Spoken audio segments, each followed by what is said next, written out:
জামানুন আলা উম্মতি ইউফিরুনা মিনাল উলামা ওয়াল ফুকাহা ফায়াতালুহুমুল্লাহু সালাসা বালিয়াত। আল্লাহর নবী বলছেন শীঘ্রই শীঘ্রই আমার উম্মতি মুহাম্মাদীদের সম্মুখে এমন একটা জমানা আসবে, এমন একটা সময় আসবে যে জমানাতে, যে সময়তে একদল মানুষেরা হাক্কানি আলেমদের নিকট থেকে মুখটা ফিরিয়ে নেবে, বাদ দাও আলেমদের কথা, ওরা ওরকম বলতে থাকে। ওই সময় আল্লাহ হাবিব বললেন ওই সময় তোমরা অপেক্ষা করো। সালাসা বালিয়াত, সালাসা মানে তিন, আর বালিয়াত মানে বালা, তিন প্রকারের বালা তোমাদের উপরে নাযিল হবে। প্রথম নম্বর বালা কি? আল্লাহর নবী বলছেন মুসলমানদের উপরে বেঈমান কাফেরদের অত্যাচার নিযুক্ত করে দেওয়া হবে।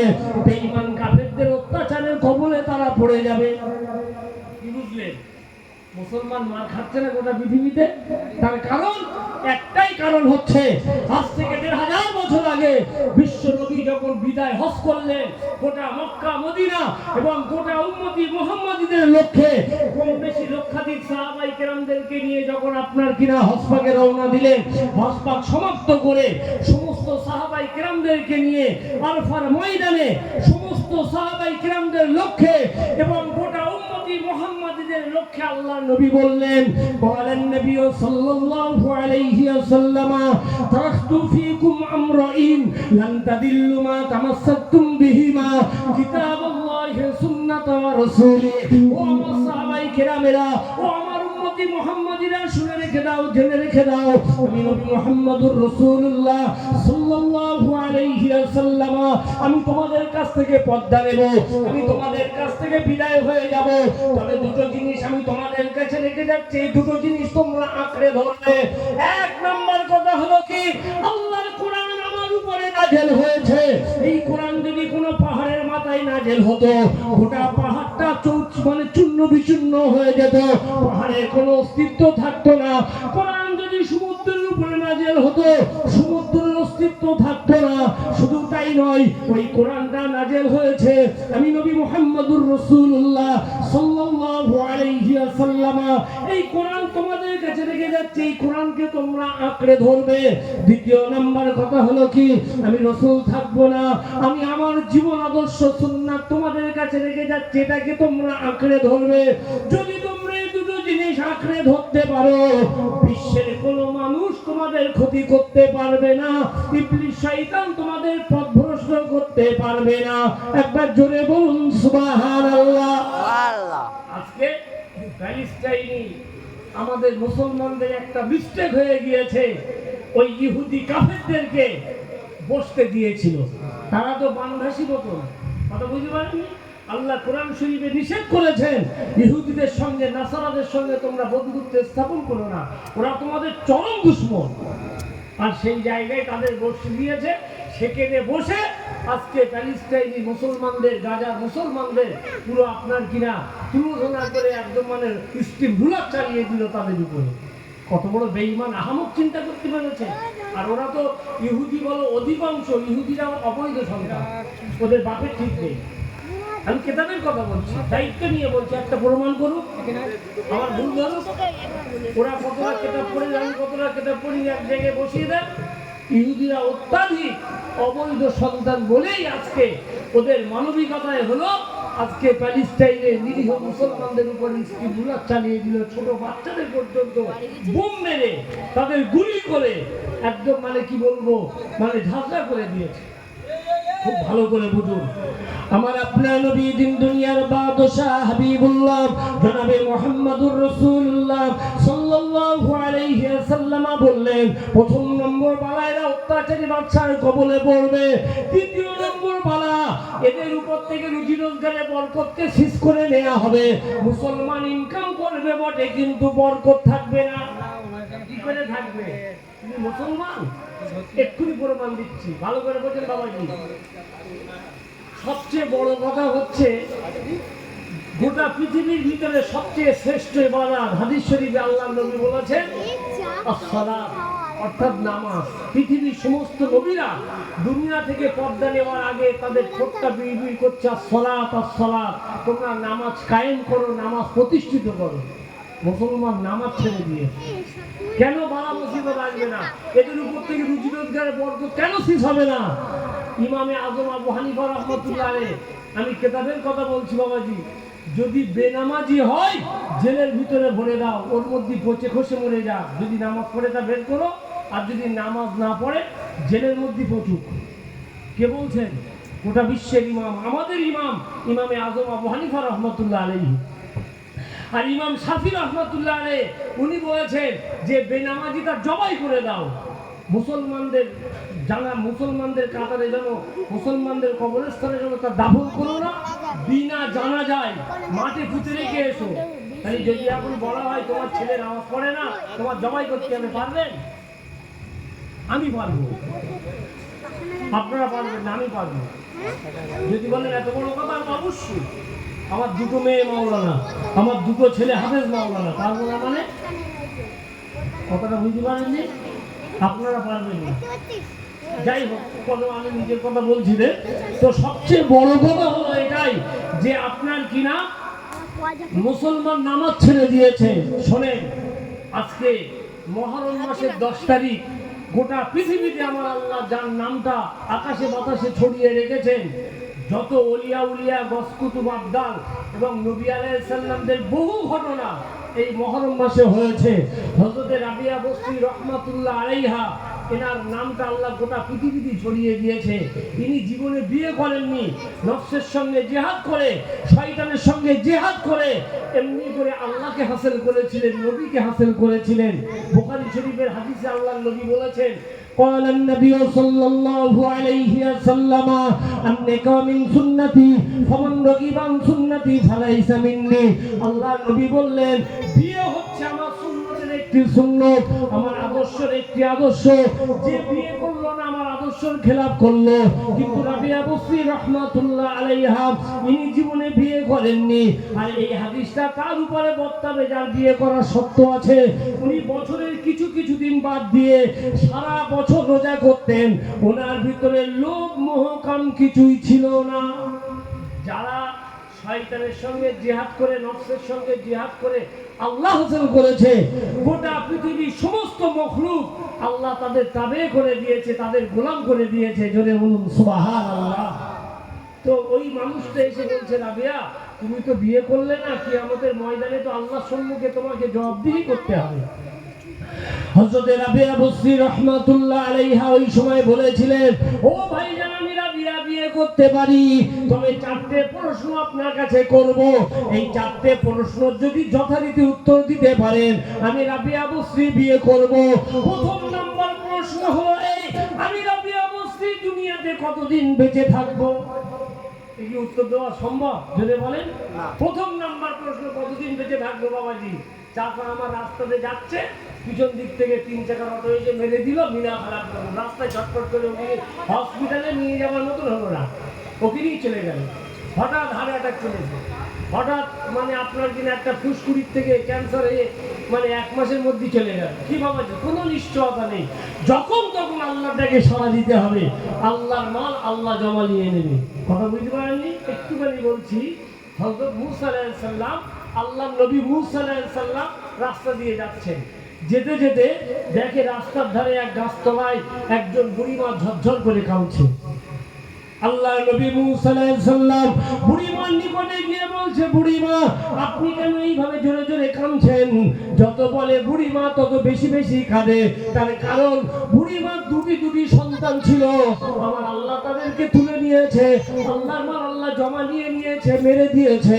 ওই বুড়িমার বড় ছেলের বয়স ছিল 700 বছর, আর ছোট ছেলের বয়স ছিল 500 বছর। কিয়ামত পর্যন্ত ওই সন্তানকে আর পাবে না, ওই জন্য ঝরঝর করে কাঁদছে। আমরা বুড়িমা বল বেঁচে নিয়ে ভালো। তাহলে বুড়িমার বয়স কত বুঝি পেরেছে? বড় ছেলের বয়স যদি 700 বছর হয়, ছোট ছেলের বয়স 500 বছর, বুড়িমা এখন বেঁচে নেই। বলছে আমার 2টি সন্তান আল্লাহ তুলে নিয়েছে বাবা, ওই জন্য আমি কাঁদছি। ওই সময় আল্লাহ নবী মূসা আলাইহিস সালাম বললেন, ও বুড়িমা আপনি শুনে রেখে দেন, আপনি যেমন 2টো ছেলে আপনার চলে গিয়েছে, বড় ছেলের বয়স 700 বছর, ছোট ছেলের বয়স বয়স 500 বছর।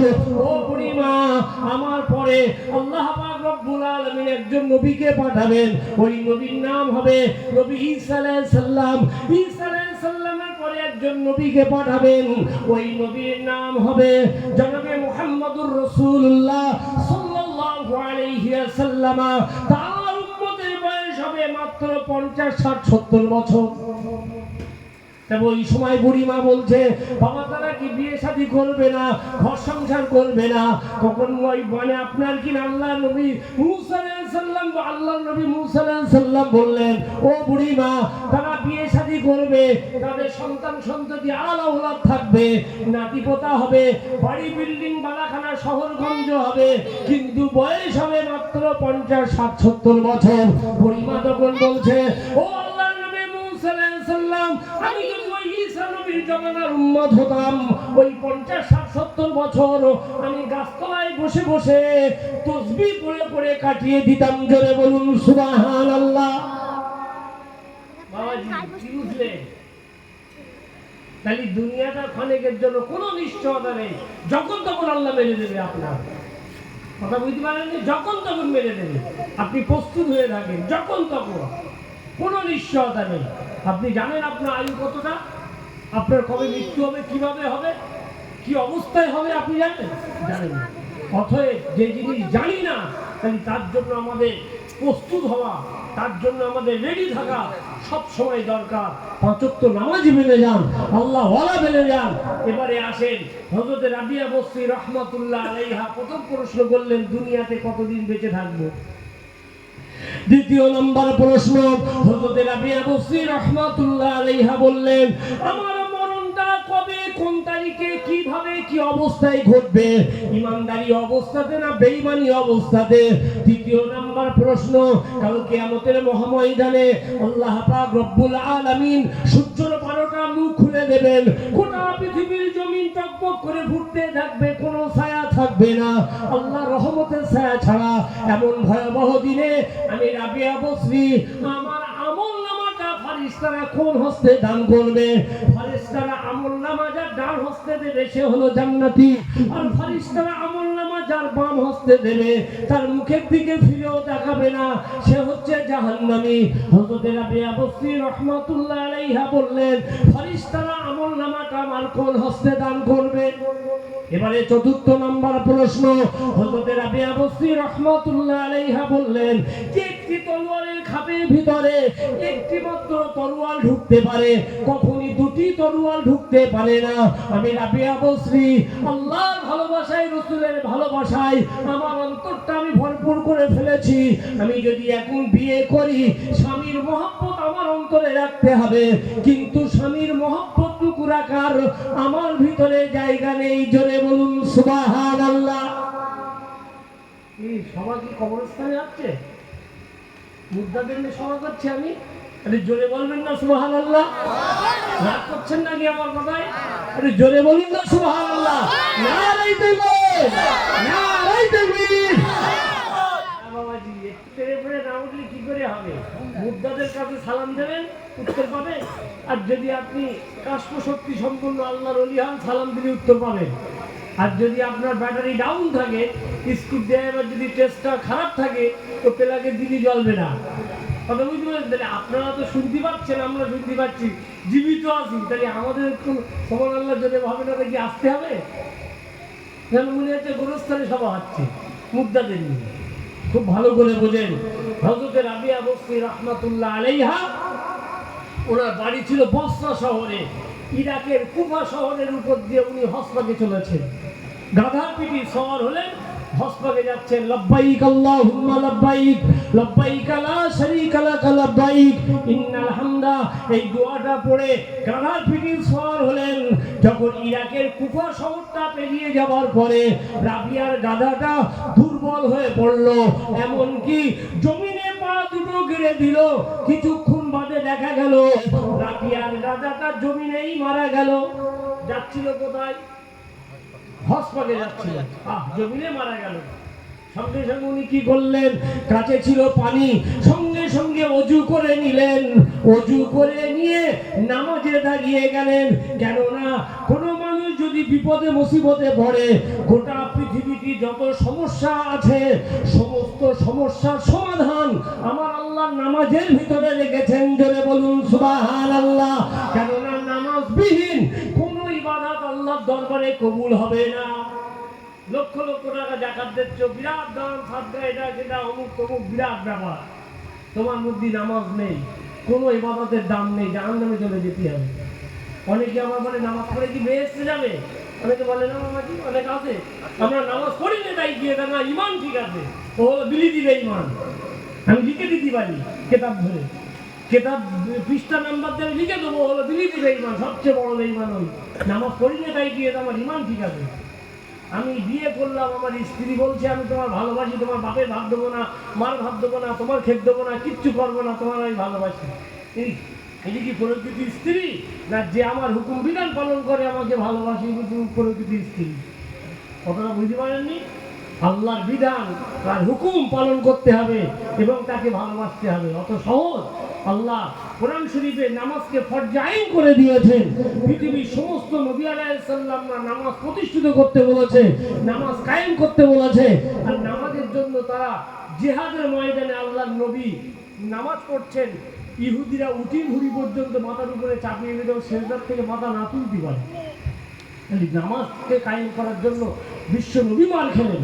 খুব ভালো করে বলেন, এখনো কারবালার দিকে যাওয়া হয়নি, এইগুলো বলে না তারপরে যাবো, ভালো করে শুনে, দেরি সময় থাকে। তো এবারে হযরত রাবিয়া বসরি রহমাতুল্লাহ আলাইহা কি করলেন? নামাজে দাঁড়িয়ে গেলেন। খুব ভালো করে শোনেন, নামাজে দাঁড়িয়ে গেলেন, সেজদায় চলে গেলেন, সেজদায় দিয়ে বলছেন, হে আল্লাহ পাক রব্বুল আলামিন, রাবিয়া তোমার কাবায় যাবে না, যাবে না। আর রাবিয়ার গাধা যদি তুমি জিন্দা না করে দাও, রাবিয়া সেজদা থেকে মাথা তুলবে না। বলার সাথে সাথে আমার আল্লাহ খুশি হয়ে গেলেন, আমার আল্লাহ মানে আপনার কিনা রাজি হয়ে গেলেন। আল্লাহর তরফ থেকে রাবিয়ার প্রতি ইলহাম চলে এলো, ওগো রাবিয়া তুমি সেজদা থেকে মাথা তুলে দেখো, আমার খানায় কাবা তোমার সম্মুখে হাজির করে দিয়েছি। তুমি তোমার সেজদা থেকে মাথা তুলে দেখো, আমার খানায় কাবা তোমার সম্মুখে হাজির হয়ে গিয়েছে। একবার জোরে বলুন সুবহানাল্লাহ। হযরত রাবিয়া বসরি রাহমাতুল্লাহ আলাইহা সেজদা থেকে মাথা তুলে দেখছেন, আল্লাহর খানায় কাবা রাবিয়া বসরির সম্মুখে হাজির হয়ে গেল। আল্লাহর ওলিরা তৎকালীন জমানাতে বহু মানুষরা হজ পাকে গিয়েছে, কিন্তু আল্লাহর কাবা তওয়াফ করবে, আল্লাহর কাবা খুঁজে পায় না। জোরে বলুন সুবহানাল্লাহ। রাবিয়া গিয়ে রাবিয়ার কাছে চলে গেল আল্লাহর কাবায় কাবা, কিতাবের কথা বলছি। আর তোমার মেয়ে রাবিয়া বড় অ্যান্ড্রয়েড সেট কিনে দিয়েছে, বিদেশির মাথায় ফোন করছে, হ্যালো তাড়াতাড়ি এদিকে কিছু ব্যালেন্স ভরে দাও, এক্ষুনি আমার আব্বা আম্মা ফোন করবে, ডাকবে। লজ্জা হওয়া উচিত না? ক্লাস 7 8 পড়তে পারি, মেয়ের হাতে অ্যান্ড্রয়েড সেট। খোদার কসম বলছি, আমি আজও পর্যন্ত, আর আমার বাড়ি, আমার দুটো মেয়ে মাওলানা, তাদের বিয়ে দিয়েছি, কোনোদিন অ্যান্ড্রয়েড সেট কিনে দেয়নি। নীতির ওপরে থাকি, কেউ আমার সামনে এসে বলতে পারবে না। আমার গ্রামের লোক, আমার আশপাশের লোক, বহু আলেমদের মুখে আমি শুনেছি, আমাকে মানে অকথ্য ভাষায় বলেছে যে আপনি এত টাকা পয়সা ইনকাম করেন, এত জলসা করেন, মসজিদ মাদ্রাসা চালান, আপনি একটা বড় সেট কিনতে পারেন না? এত অভাব, আমরা কিনে দেবো না। ফুলপুরার কালিমুল্লাহ সিদ্দিকী হুজুর ইন্তেকাল করেছেন, উনি আমাকে বলেছিল, বাবা জীবনে যেন মানে ইউটিউবে জলসা দেবে না, আমার ইউটিউব খুলে দেয় না, জলসাও দেয়। কেন? আমি ওসব মানি, গুরুদের মানি, শিক্ষাগুরু, দীক্ষাগুরু আর জন্মগুরু। এই 3 গুরুর প্রতি যদি ভক্তি ভালোবাসা না থাকে, ও জাতি অনিবার্য ধ্বংস হবে। কেন? যার সম্পর্কে কোরআন হাদিসের দলিল আছে। একটু করে বলবো জন্মগুরু সম্পর্কে। হাদিস শরীফের ভিতরে আমার আপনার নবী, দিন দুনিয়ার বাদশাহ, হাবিবুল্লাহ জনাবে মুহাম্মদুর রাসূলুল্লাহ সাল্লাল্লাহু আলাইহি ওয়াসাল্লাম বলছেন, মা মিন ওয়ালাদিন বাররিন ইয়ানজুরু ইলা ওয়ালিদাইহি নাযারা রাহমাতিন ইল্লা কাতাবাল্লাহু লাহু বিকুল্লি নাযারাতিন হাজ্জাতাম মাবরুরা। আল্লাহর নবী বলছেন, দুনিয়ার জমিনে যদি কোনো সন্তান তার মাতা-পিতার দিকে একবার রহমতের দৃষ্টিতে দৃষ্টিপাত করে, একবার খুশির নজরে তাকায়, আল্লাহ পাক রব্বুল আলামিন তার আমলনামাতে একটা মকবুল হজের সওয়াব দান করবে। জোরে বলুন সুবহানাল্লাহ। বাপ মার মুখের দিকে রহমতের দৃষ্টি, খুশির দৃষ্টিতে দেখতে হবে, তাদের খায় খেদমত করতে হবে। এটা আমার জন্মদাতা পিতা কত কষ্ট করে মানুষ করেছে, এটা আমার গর্ভধারিণী মা কত কষ্ট করে আমার লালন পালন করেছে। আর তুমি তোমার মারে বৃদ্ধাশ্রমে রেখে এসেছো, তুমি সার্ভিস ম্যান, তোমার বউ মানে চাকরি করে, মহিলা সমিতির সুপারভাইজার, ওইদিকে তো এখনো যায়নি, সব অনেক সময়ের দরকার, বুঝলেন তো? তো যাই হোক, তো তুমি তোমার মাতা পিতার সহিত দুর্ব্যবহার করেছো, আর মাতা পিতা হচ্ছে জান্নাত আর মাতা পিতাই জাহান্নাম। হাদিস শরীফের ভিতরে আমার আপনার নবী হাবিবুল্লাহ বিশ্ব নবী মুহাম্মদুর রাসূলুল্লাহ সাল্লাল্লাহু আলাইহি ওয়াসাল্লাম দাঁড়িয়ে আছেন। সাহাবায়ে কেরামেরা বললেন, ইয়া রাসূলুল্লাহ, ইয়া হাবিবাল্লাহ, হুজুর, আমরা যদি আমাদের মাতা পিতার দিকে তাকিয়ে 100 বার রহমতের দৃষ্টিতে দৃষ্টিপাত করি, তাহলে আমাদের আমলনামাতে কেমন সওয়াব হবে? আল্লাহর নবী বললেন, ওগো আমার সাহাবারা, শুনে রেখে দাও, তোমরা যদি তোমাদের মাতা পিতার দিকে তাকিয়ে 100 বার রহমতের দৃষ্টিতে দৃষ্টিপাত করো, আল্লাহ পাক রব্বুল আলামিন তোমাদের আমলনামাতে 100 মকবুল হজের সওয়াব লিখে দেবেন। জোরে বলুন সুবহানাল্লাহ। মকবুল মানে কবুল, কবুলিয়াত হজের সওয়াব। 3-4 লক্ষ টাকা খরচ করে হাই সাহেবরা হজ থেকে ফিরছে, তাই তো নাকি? এখন মনে হয় ফেরা কমপ্লিট হয়ে গেছে কম বেশি।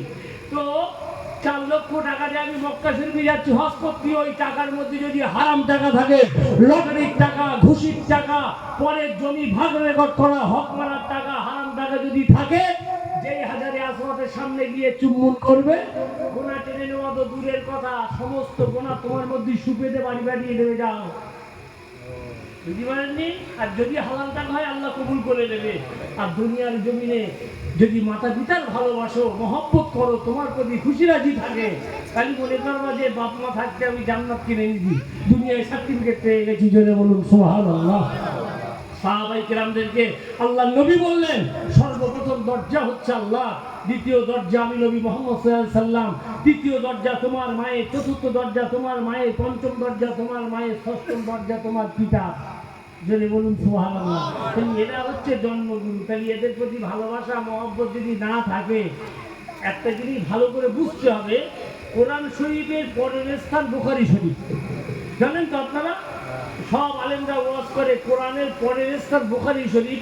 এমন একটা জায়গায় তার প্রাধান্য দেওয়া হয়েছে, হযরতে ইসমাইল বুখারী রাহমাতুল্লাহ আলাইহি, যিনি বুখারী শরীফ লিখেছেন, ওনার বাড়ি হচ্ছে বুখারায়। তো ইসমাইল বুখারী রাহমাতুল্লাহ আলাইহি উনি ভূমিষ্ঠ হলেন। ভালো করে শুনবেন কথাটা। ভূমিষ্ঠ হওয়ার পরে উনি ভূমিষ্ঠ হয়েছিলেন, তো ভূমিষ্ঠ হওয়ার পরে মহরম মাসে হয়েছিলেন। ভূমিষ্ঠ হওয়ার পরে তো এবারে উনি অন্ধ হয়ে গেলেন, মানে চোখ দুটো অন্ধ হয়ে গেল। তো ওনার আম্মাজান প্রতিদিন রাতের বেলা আল্লাহর কাছে দোয়া করছেন। কি দোয়া জানেন? কি সন্তান আর কি মা, মানে দোয়া করছেন, আল্লাহ আমি তো চাঁদের মতো একটা সন্তান প্রসব করলাম, আমার ছেলেটা অন্ধ হয়ে গেল, আল্লাহ যদি তুমি আমার সন্তানের চোখ ফিরিয়ে দাও, আমি মা হয়ে অঙ্গীকার করছি তাকে আমি এমন শিক্ষা দেব, গোটা বিশ্বের মানুষের জ্ঞান চক্ষু খুলে দেবে। জোরে বলুন সুবহানাল্লাহ। বন্ধুগণ, শুনে রেখে দিন, হযরত ইসমাইল বুখারী রাহমাতুল্লাহ আলাইহির আম্মা জান প্রতিদিন রাতের বেলা আল্লাহর দরবারে তাহাজ্জুদের নামাজ আদায় করে দুটি করে হাত পেতে আল্লাহর কাছে ফরিয়াদ করে, না আল্লাহ, পৃথিবীর বহু মানুষের সন্তান আছে, আমারও সন্তান আল্লাহ তুমি দান করেছো, আয় আল্লাহ আমার ছেলেটা তো অন্ধ হয়ে গেল, আয় আল্লাহ যদি আমার সন্তানের চোখ ফিরিয়ে দাও, আমি মা হয়ে অঙ্গীকার করছি তাকে আমি এমন শিক্ষা দেব, গোটা পৃথিবীর মানুষের জ্ঞান চক্ষু খুলে দেবে। প্রতিদিন রাতের বেলা ঝরঝর করে কাঁদেন।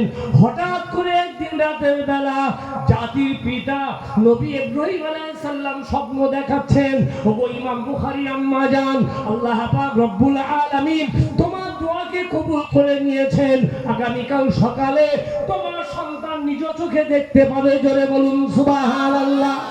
মায়ের দোয়া কবুল হয়ে গেল। জাতির পিতা ইব্রাহিম আলাইহিস সালাম স্বপ্ন দেখালেন।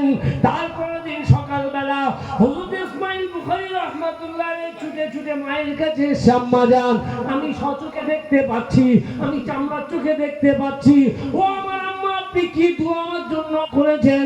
আম্মা জান বলছে, বাবা ছেলে, আমি তোমার বিষয়ে আল্লাহ আল্লাহর কাছে অঙ্গীকার করেছি যে আল্লাহ যদি তুমি আমার সন্তানের চোখ ফিরিয়ে দাও, আমি মা হয়ে অঙ্গীকার করলাম আমি তাকে এমন শিক্ষা দেব গোটা পৃথিবীর মানুষের জ্ঞান চক্ষু খুলে দেবে। সঙ্গে সঙ্গে ওনাকে কোরআনী জীবন তৈরি করার জন্য কোরআন শিক্ষা দিলেন। 6 বছর বয়সে 30 পারা কোরআনের মুকাম্মেল হাফেজ তৈরি হয়ে গেলেন। জোরে বলুন সুবহানাল্লাহ। বলছে বাবা এবারে তোমাকে এলেম শিক্ষা করতে হবে। এলেম শিখতে শিখতে শিখতে শিখতে এমন এলেম অর্জন করে ফেললেন, এবারে ওনার মনে জাগলো বিশ্বনবীর হাদিস সংকলন করব, আমি হাদিস শরীফ লিখব, এমনি করে বড় কিতাব তৈরি করব। বুখারী শরীফ নাম হলো, কেননা বুখারাই বাড়ি বলে হযরত ইসমাইল বুখারী রাহমাতুল্লাহ আলাইহি যখনই বিশ্বনবীর একটা করে হাদিস সংকলন করতেন, উনি গোসল করতেন, নামাজ পড়তেন, একটা করে হাদিস লিখতেন, আবার যখন একটা হাদিস সংগ্রহ করতেন আবার গোসল করতেন, আবার 2 রাকাত নামাজ পড়তেন, তারপরে আবার কিতাবে হাদিসটা লিখতেন। এইভাবে ওনার জীবদ্দশাতে কয়েক লক্ষ হাদিস সংকলন করেছিলেন। বুখারী শরীফে লেখা হলো 7575টা হাদিস। একবার জোরে বলুন সুবহানাল্লাহ। শুধু তাই নয়, ইসমাইল বুখারী রাহমাতুল্লাহ আলাইহি এবারে রাস্তা দিয়ে হেঁটে চলেছেন, যেতে যেতে দেখে একজন মানুষ একটা উটকে ধরার জন্য খালি হাত মুঠি করে, কেননা তৎকালীন জমানাতে হাতের মুঠোয় ছোলা নিয়ে মানে উটকে খাওয়ানো হতো। এবারে আপনার কিনা খালি হাত মুঠো করে উটের লাগামটা ধরার জন্য তাকে ধোকা দিয়ে উটের মাগের মানে লাগামটা ধরে ফেললো।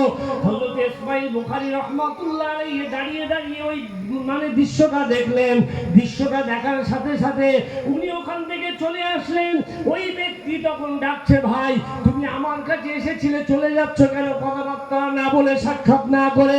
বলছে শোনেন, আমি বিশ্বনবীর হাদিস আছে কিনা আপনার কাছে, তাই সংকলন করার জন্য নেওয়ার জন্য আমি আপনার কাছে এসেছিলাম, কিন্তু আপনি একটা উটকে ধরার জন্য খালি হাত মুঠো করে যে ধোকা দিলেন, আপনার হাতের ভিতরে ছোলা নেই, আমি দেখতে পেলাম আপনি লাগামটা ধরে ফেললেন। আমি যদি আপনার কাছ থেকে হাদিস নিয়ে বুখারী শরীফে লিখি, গোটা পৃথিবীর বাজারে উঠে যাবে ইমাম বুখারী একজন ধোঁকাবাজের কাছ থেকে হাদিস নিয়ে বুখারী শরীফে লিখেছে। অতএব আমি আপনার সঙ্গে কথা না বলে চলে যেতে লাগলাম। জোরে বলুন সুবহানাল্লাহ। মান গাশাল মুসলিমিনা ফালাইসা মিন্নি, যে মুসলমান ধোঁকা দেয় জাহান্নামের রাস্তা পরিষ্কার করে, আল্লাহর লানত তার উপরে বর্ধিত হয়। ওই জন্য আমি চলে যাচ্ছিলাম। তাহলে মায়ের দুয়ায় ছেলে কি হলো, কি অঙ্গীকার করেছে আল্লাহর কাছে, কি মা আর কি সন্তান। আর তুমি বুঝো আমরা রোপণ করলে দিছি আমরা হবে, আম গাছ রোপণ করলে জামরুল গাছ হবে, রাগ করবেন না যেন। তুমি জুয়ারের তুরু তাস খেলে বাড়ি এসছো, তো স্বামী স্ত্রী এক জায়গায় থাকছো, তা তোমার ঔরসী কি আল্লাহর ওলি হবে? কি রাগ করছেন না কি আপনারা? ঠান্ডায় আসবো না, কথাটা ভালো করে বোঝেন। তাহলে এবারে হাদিস শরীফের ভিতরে আল্লাহর নবী বলছেন কি, قال النبي صلى الله عليه وسلم تفترق أمتي على 73 ملة كلهم في النار إلا ملة واحدة قالوا من هي يا رسول الله قال ما أنا عليه وصحبي। আল্লাহর নবী বললেন আমার উম্মতদের ভিতরে 73টা দল হবে, কুল্লুহুম ফিন্নার, এরা জাহান্নামী হবে। বলছেন ইল্লা মিল্লাতান ওয়াহিদাতান ক্বালু মান হিয়া ইয়া রাসূলুল্লাহ, তারই ভিতর থেকে একটি দল স্কুটনি করা হবে, একটি দলকে জাস্টিফাই করা হবে, সেই দলটা হলো ক্বালা মান আলাইহি ওয়া সাহাবী। এই দল ছাড়া সমস্ত দল জাহান্নামী হবে। সাহাবায়ে কেরামেরা মদ খাননি, সুদ খাননি, জেনা করেননি, মিথ্যে কথা বলিনি, পরে জমি ভাগের রেকর্ড করিনি, আপনার কিনা ব্যবসা বাণিজ্যই ধোঁকা দেয়নি। তাহলে এবারে সেই সব হারাম কাজ যদি আমার আপনার দ্বারাই সাধিত হয়, আমার আপনার দ্বারাই যদি ঘটে, আপনার দ্বারাই যদি আমার দ্বারাই সুদের কারবার চলে এমনি করে, তাহলে বলুন সাহাবায়ে কেরামের এবং রাসূল যে পথে আছে, আমি আপনি কি সেই পথে আছি? কথাটা বুঝতে পারেননি? আজকে অবাক হয়ে যেতে হবে। আল্লাহর নবী বললেন, ওগো ইবলিস শয়তান, বলো পৃথিবীর জমিনে তোমার বন্ধু কারা আর পৃথিবীর জমিনে তোমার দুশমন কারা? এখনো বলো, ওয়াজ শেষ হয়নি, বলো এই সাবজেক্ট ভালো করে মনে আছে তো আপনাদের? তো বলছে তোমার বন্ধু কারা, তোমার দুশ্মন কারা? বলছে হুজুর দুশ্মনের কথা আগে বলি, প্রথম দুশ্মন হচ্ছে আপনি, তারপরে তোমার দুশ্মনকে। বলছে হুজুর যারা দ্বীনের আলেমেরা হচ্ছে আমার দুশ্মন, তারপরে তোমার দুশ্মনকে যারা কোরআনের হাফেজ, তারপরে কে? বলছে এমনি করে ন্যায় বিচারক ইমানদার বাদশা হচ্ছে আমার দুশ্মন, তারপরে কে? তারপরে হচ্ছে যারা ইমানদার সৎ ব্যবসায়ী, এরা হচ্ছে আমার দুশ্মন। মানে সৎ ভাবে সত্য কথা বলে ব্যবসা করে, তিনটে কাজ করলি জান্নাতি, পাঁচটার ভিতরে 5 আর 3 7টা কাজ। কিরকম? হাদিস শরীফ আল্লাহ নবী বলেছেন বুনিয়াল ইসলাম আলা খামসিন, ইসলামের ভিত্তি হলো 5টা, কলেমা, নামাজ, রোজা, হজ, যাকাত। এই তিনটে মানে আপনার কিনা কলেমা, নামাজ, রোজা, এই তিনটে বড় লোকের জন্য, 7টা মানে তিনটে গরিব লোকের জন্য ছাড়। কেন? যাদের আপনার যাকাত দেওয়ার আওকাত আছে তাদের এই 5টার ভিতরে পড়বে, আর বড় লোকের জন্য কলেমা, নামাজ, রোজা, হজ, যাকাত 5টাই, আর সঙ্গে আর 3টে কাজ করতে হবে। তাহলে 5 আর 3 কত হয়? 7। 5 আর 3 কত? 8 হয়। বাহ, তাহলে তো শুনতে ভালো। তাহলে 5 আর 3 8, ভালো করে বোঝে। 8টা কাজ করলে তার জন্য জাহান্নামের দরজাটা বন্ধ হয়ে যাবে। কে বন্ধ করবে? আমার আল্লাহ। আর তার জন্য জান্নাতের দরজাটা খুলে দেবে। 8টা কাজ করতে হবে। গরিব মানুষের ব্যাপারটা আলাদা বললাম, কেননা হজে যেতে পারবে না, যাকাত দিতে পারবে না, নামাজ, রোজা, কলেমা, এই 3টে জিনিস গরিবদের ক্ষেত্রে। আর 3টে জিনিস করতে হবে, এদের 6টা, ওদের 8টা। কিরকম? ভালো করে শুনুন। তাহলে কলেমা, নামাজ, রোজা, হজ, যাকাত, ইসলামের ভিত্তি হচ্ছে 5টা। আল্লাহ নবী বলেছেন ওর সাথে সাথে যদি আর 3টে কাজ করা হয় ওই ব্যক্তি হচ্ছে জান্নাতি। প্রথম নাম্বার কথা হচ্ছে হালাল খাওয়া, হালাল উপার্জন করা। জোরে বলুন সুবহানাল্লাহ। সবাই ধরে খেয়ে যাবে। হালাল খাওয়ার, হালাল উপার্জন করা, হালাল ব্যবসা করা। বেশিরভাগ তো ভালো করে যাচ্ছে না, আর কি হবে? কি হবে বাবাজি?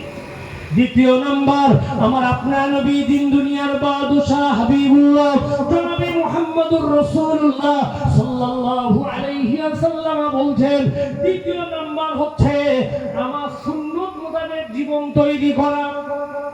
সকাল থেকে সন্ধ্যা পর্যন্ত যে সময়টা চলে যাচ্ছে রাসূলের সুন্নাত মোতাবেক কিভাবে তুমি জীবনটা অতিবাহিত করছো, আমার সুন্নাত মোতাবেক চলা।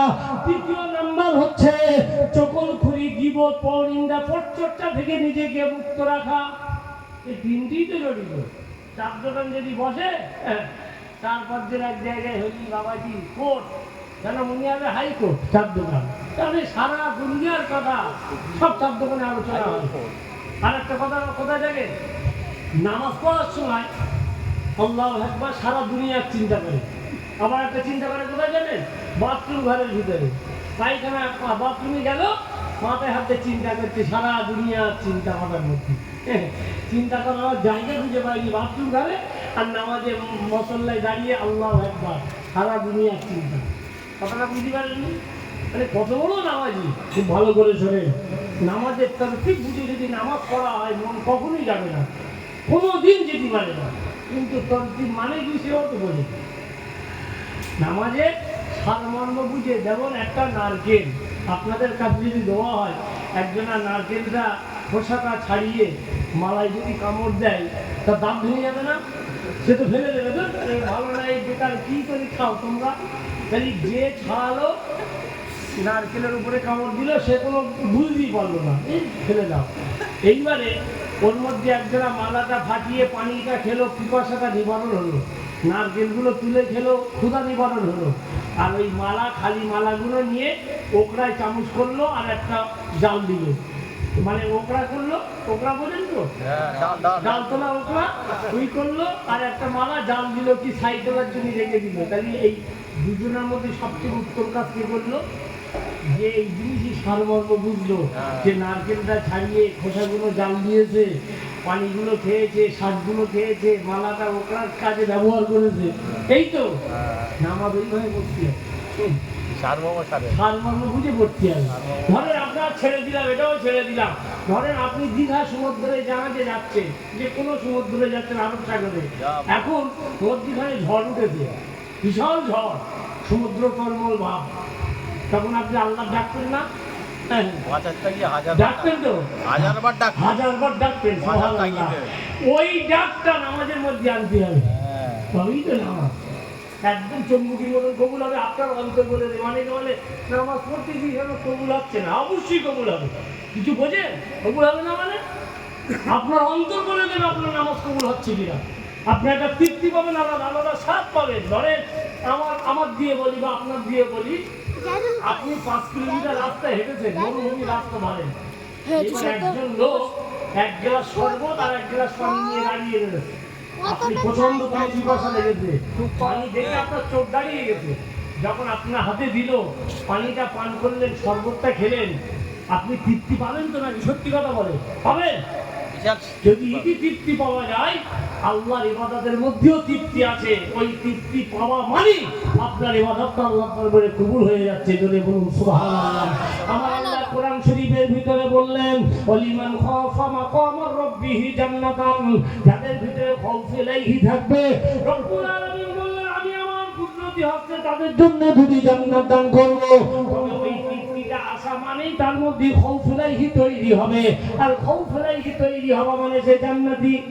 এবারে আল্লাহর নবী বলছেন, তাড়াতাড়ি বলতে হবে, এবারে হুজুর আসছে তো তাড়াতাড়ি স্পিড চালাচ্ছি। ভালো করে শুনেন, আল্লাহর নবী বললেন, ওগো ইবলিস শয়তান বলো পৃথিবীর জমিনে তোমার বন্ধু কারা?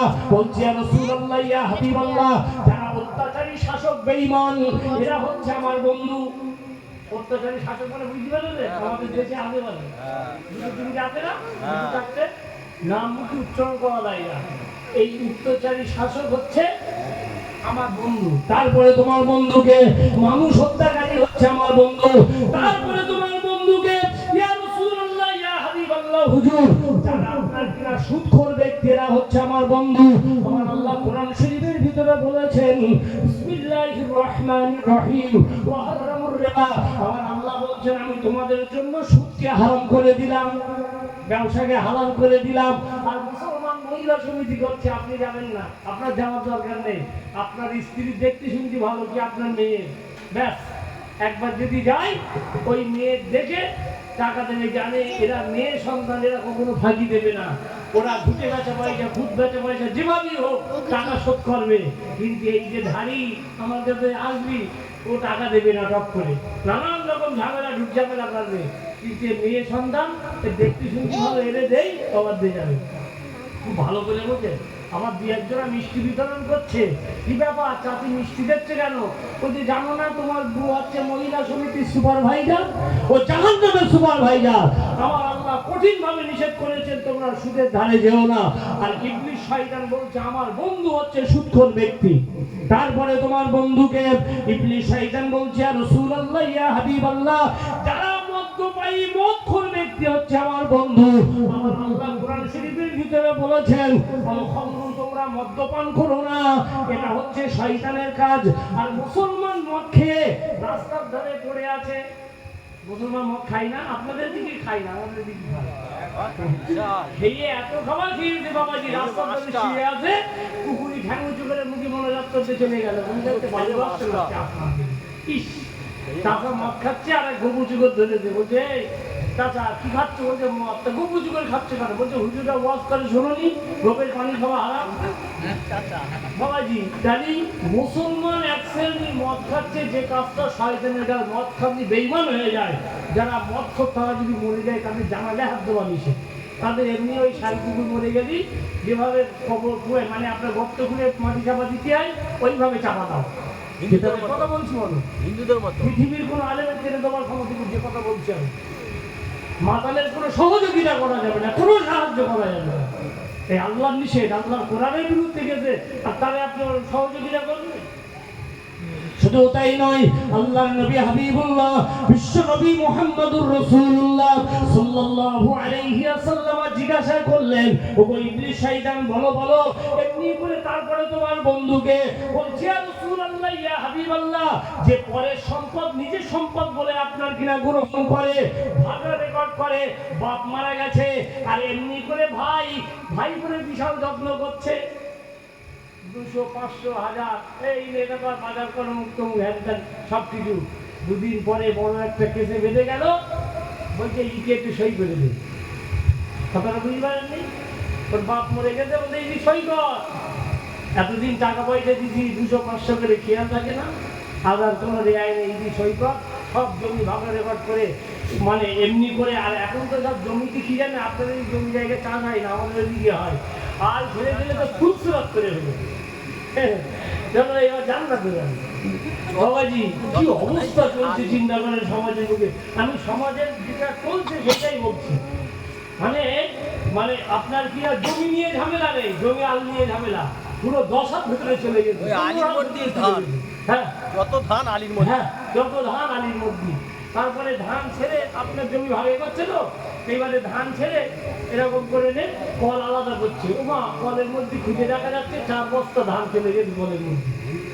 কি আশ্চর্য! আবার ফার্স্ট কাতারদেরকে বলছে, মানে আল্লাহু আকবার, ইমাম সাহেব কত বড় বক্তানি। আবার একটা রোজাদার দেখবেন, সারা জীবন মেসাক করে না, 5 ওয়াক্ত নামাজে মেসাক করে না, আর রমজান শরীফ মাসে গিয়ে বাবা মেসাক করা তোর কি বলছি, 5 কিলো আলু মানে দাও, আপেল দাও, 2 কিলো শসা দাও, মানে কত বড় রোজদার দেখেছেন? যেই রোজা হয়ে গেল মেসাক চলে গেল হাত থেকে। যেটা বলেছে তোমার রোজার সময় মেসাক করতে হবে আর 12 মাস ছেড়ে দিতে হবে, কোথায় দেখা গিয়েছে?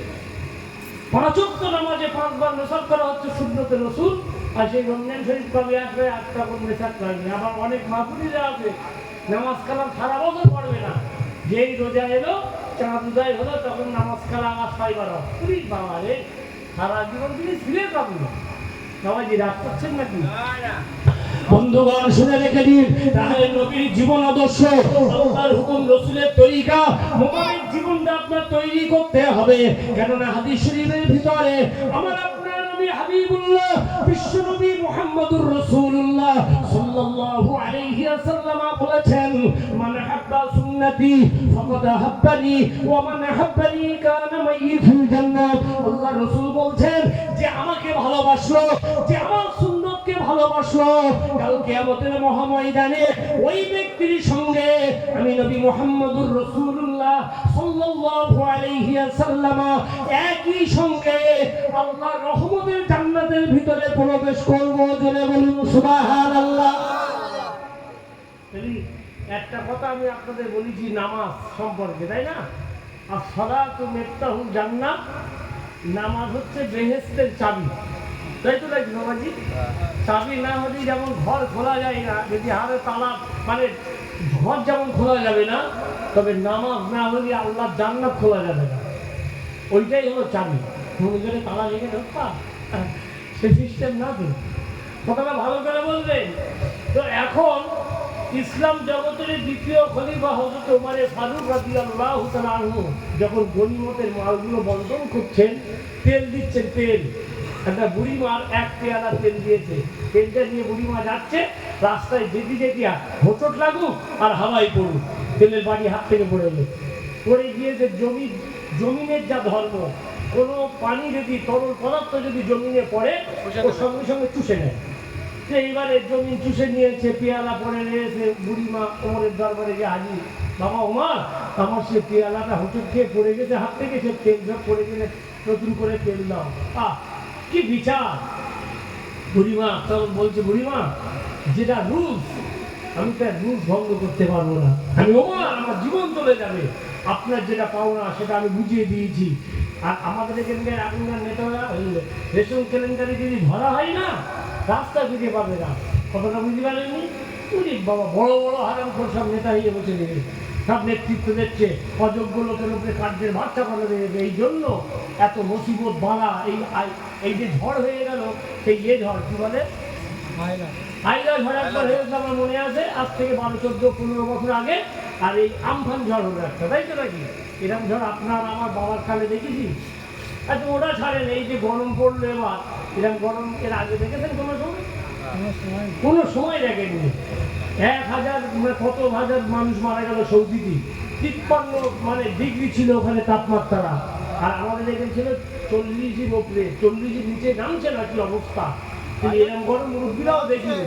তো এইসবগুলো হচ্ছে কি আমাদের সুকর্ম ফলে না কুকর্ম ফলে হচ্ছে? হ্যাঁ বন্ধুগণ শুনে রেখে দেন, শুধু তাই নয়, শুধু তাই নয়, তাহলে একটা জিনিস বোঝা গেল, রাসূলুল্লাহ সাল্লাল্লাহু আলাইহি ওয়াসাল্লাম বলছেন যে আল্লাহর হুকুম আমার তরিকার উপরে যে ইস্তেকামত থাকবে, এমনি করে তার জন্য জান্নাতটা, আপনার জান্নাতের দরজাটা খুলে দেওয়া হবে, সে ব্যক্তি আল্লাহর রহমতের জান্নাতে দাখিল হবে। আরেকবার জোরে বলুন সুবহানাল্লাহ। তো বাবাজি 2 ঘন্টা হয়ে গেল, এখন তো আমি তো মনে করি সবে পানি গরম হয়ে যাওয়া। তো যাই হোক, মহাশয় এসে গিয়েছে জনাব হযরত মাওলানা হাফেজ মাওলানা আব্দুল আজিজ সাহেব, তাঁর বক্তব্য আপনারা ধীরে স্থিরভাবে শ্রবণ করুন। আল্লাহ পাক রব্বুল আলামিন যেন আমাদের প্রত্যেককে শোনার চেয়ে বলা